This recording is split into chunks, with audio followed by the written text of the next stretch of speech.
Xin chào các bạn đã quay trở lại với kênh YouTube Ống Kính Đọc Truyện TV. Sau đây tôi xin đọc tiếp truyện Kiếm Đạo Độc Tôn tập 48 với tựa đề Thực lực sau khi tiến giai. Xin mời các bạn chú ý lắng nghe. Trường hợp như Trương Hạo Nhiên đột phá lên ngưng chân cảnh trong 2 tháng ngắn ngủi là rất ít, 1 vạn dặm mới tìm được một người. Có thể nói chỉ có đạt đến võ giả ngưng chân cảnh mới coi là võ giả thực sự. Trước đó chỉ là tầng lớp thấp nhất của chân linh đại lục mà thôi, tương đương học đồ. Một khi đạt đến ngưng chân cảnh, thực lực không chỉ đơn giản tăng lên gấp đôi mà là tăng lên gấp mấy lần, hơn nữa có thể cách không giết người, lấy tính mạng người khác ngoài mấy chục bước. Bây giờ Diệp Trần và Diệp Huyên giao thủ, hắn dám tin mình có thể đánh bại đối phương chỉ trong vài chiêu, nhẹ nhàng, không cần mất quá nhiều lực khí. Vẫn nên xem chuyện gì đã xảy ra với chân khí. Diệp Trần tự nói với mình, thần tình hướng vào đan điền tìm kiếm. Vòng xoáy khí hỗn loạn ban đầu đã biến mất, thay vào đó là một khối chân khí dạng xoáy nước. Bất luận chất lượng hay số lượng đều cao hơn nội khí một đẳng cấp, xoay tròn như thiên thượng tinh phân. Trong vòng xoáy nước, lực cản thập phần. Toàn lực vận chuyển thuần nguyên công, y bào quanh người Diệp Trần phồng lên. Hô! Đoán ra một quyền cách không, tấm rèm lụa mỏng cách đó 10 bước đột nhiên nổ tung, hóa thành hàng trăm ngàn mảnh vỡ vụn nhỏ bắn tứ tung ra ngoài, kình phong mãnh liệt xuyên thấu trong sân. Từ hôm nay trở đi, có thể tu luyện bá quyền rồi, không biết uy lực thế nào. Không cảm thấy mệt, Diệp Trần cũng không ngủ nữa, thức dậy tắm rửa, mở cửa bước ra ngoài. Ở Lạc Thành, nói phủ đệ lớn nhất là tòa nào đó, khẳng định là Diệp gia. Diệp gia chiếm địa bàn ngàn mẫu. So với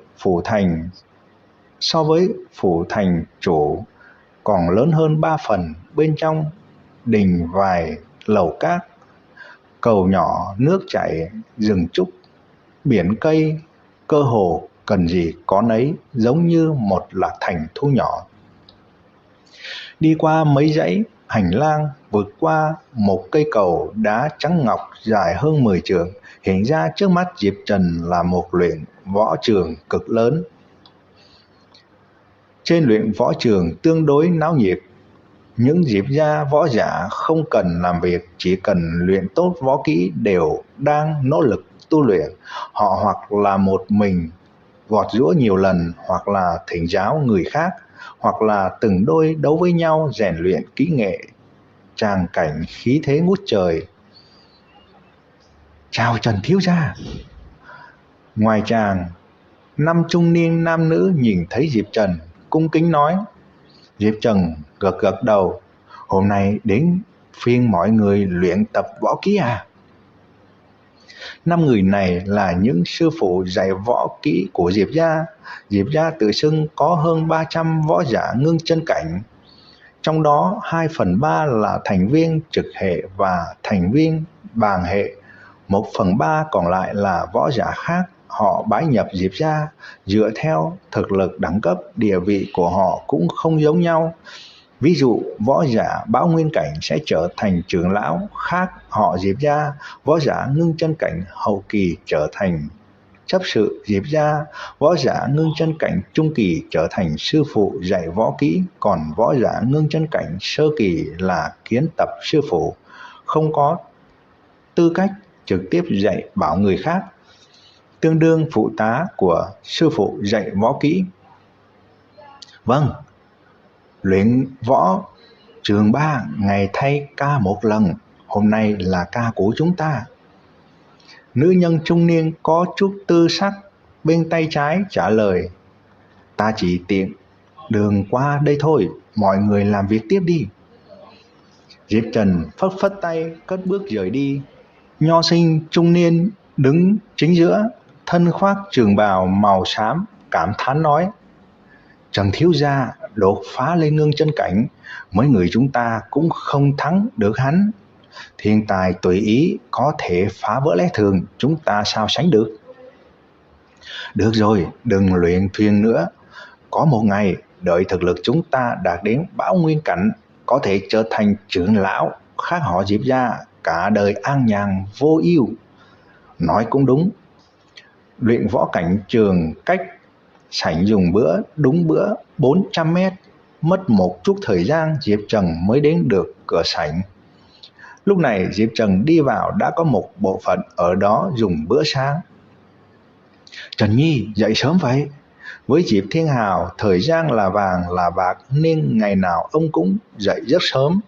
Diệp Trần nói, đêm qua con không ngủ, tu luyện một mạch đến bây giờ đó cha. Diệp Thiên Hào ánh mắt lên một tia kinh ngạc, con đột phá đến ngưng chân cảnh sao? Vừa đột phá thật à? Diệp Thiên Hào chỉ là một cách vô thức, không ngờ Diệp Trần lại khẳng định luôn. Nhất thời có chút ngây người, sau đó là mừng như điên. Nếu như nói trước đây Diệp Trần chỉ là coi là thiên tài chiến đấu, phương diện tu luyện không có gì đáng chú ý, thì bây giờ Diệp Trần đã là thiên tài đúng nghĩa. Không ai có thể cướp được vinh quang thuộc về hắn, có thể sánh ngang với Diệp Huyên và Diệp Đường. Để ta xem nào. Diệp Thiên Hào giơ tay đặt lên vai Diệp Trần, mặc dù từ bên ngoài cũng có thể nhìn ra tu vi, nhưng với những trường hợp đặc thù, võ giả luyện khí cảnh tầng thứ 10 đỉnh phong cũng có thể tán phát ra chân khí chấn động, rất dễ tưởng nhầm là võ giả vừa bước vào ngưng chân cảnh. Thâm nhập chân khí chỉ thuộc về tầng thứ bão nguyên cảnh vào cơ thể Diệp Trần, lập tức gặp phải phản kích mãnh liệt. Diệp Thiên Hào sợ làm Diệp Trần bị thương, vội vàng cắt đứt chân khí, buông tay. Quả nhiên là ngưng chân cảnh sơ kỳ, hơn nữa chân khí đã tương đối ổn định, tiến thêm một bước nữa là ngưng chân cảnh sơ kỳ đỉnh phong. Biểu tình Diệp Thiên Hào đầy vẻ không tin. Diệp Trần không dám khẳng định, suy đoán nói, không lẽ là tác dụng của thuần nguyên công sao? Diệp Thiên Hào gật đầu, có lẽ thế, rất ít người giống được như con. Tu luyện thuần nguyên công đến cảnh giới cao nhất, nội khí sản sinh tinh thuần vô địch. Một khi dịch hóa thành chân khí, trên cơ thể trên cơ bản đều ổn định hơn phần lớn người thường, không cần phải mất thời gian để củng cố. Như thế cũng không tệ, bớt sức lực khổ công. Diệp Trần thầm nghĩ. Được rồi, ăn xong bữa sáng trước rồi ta về báo lại với mẫu thân con, chắc bà ấy sẽ vui lắm. Diệp Thiên Hào vốn đã ăn xong, tâm trạng vui vẻ lên, lại ngồi ăn với Diệp Trần thêm một lúc nữa, vừa ăn vừa nói chuyện. Một lúc sau, bọn Diệp Hải, Diệp Huyên cũng đến.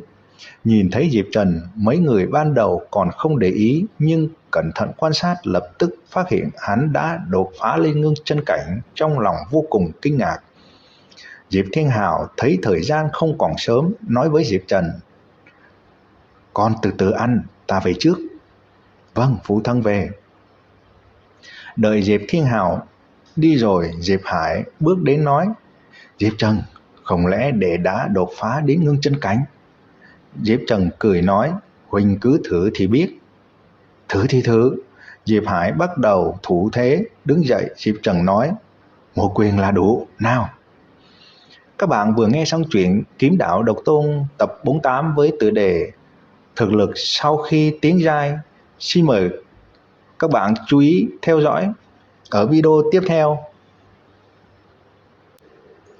Tôi xin đọc tiếp chuyện Kiếm Đạo Độc Tôn tập 49 với tựa đề Cưỡi Đỉnh Hiên. Xin mời các bạn chú ý theo dõi. Xin chào và hẹn gặp lại các bạn.